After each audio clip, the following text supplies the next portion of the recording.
भाजप नेत्या पंकजा मुंडे आणि मनोज जरांगे पाटील यांची भेट झाली। लग्न सोहळ्यात पंकजा मुंडे आणि जरांगे एकत्र आल्याचं पाहायला मिळालं। ओबीसी नेत्या तथा माजी मंत्री पंकजा मुंडे यांनी मनोज जरांगे पाटील यांची भेट झाली असता आश्चर्याचा धक्का दिला।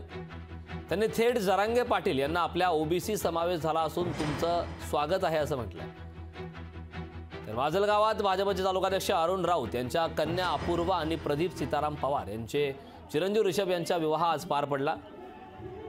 या प्रसंगी ओबीसी नेत्या तथा माजी मंत्री पंकजा मुंडे आणि मनोज जरांगे पाटील वधूवरांना आशीर्वाद देण्यासाठी त्या ठिकाणी उपस्थित होते। यावेळी बोलताना पंकजा मुंडे म्हणाल्या, मनोज जरांगे पाटील यांची माझी प्रत्यक्ष पहिल्यांदा भेट झाली। त्यांचे मी ओबीसीत आल्याबद्दल स्वागत करते म्हणून मराठा समाजास एका प्रकारे ओबीसी समावेशबाबत हिरवा कंदील दाखवलाय। विवाह प्रसंगी उपस्थित नागरिकांनी टाळ्यांचा कडकडाट करून स्वागत केले। तर मनोज जरांगे पाटील यांनी गालातील गालात हसत प्रतिक्रिया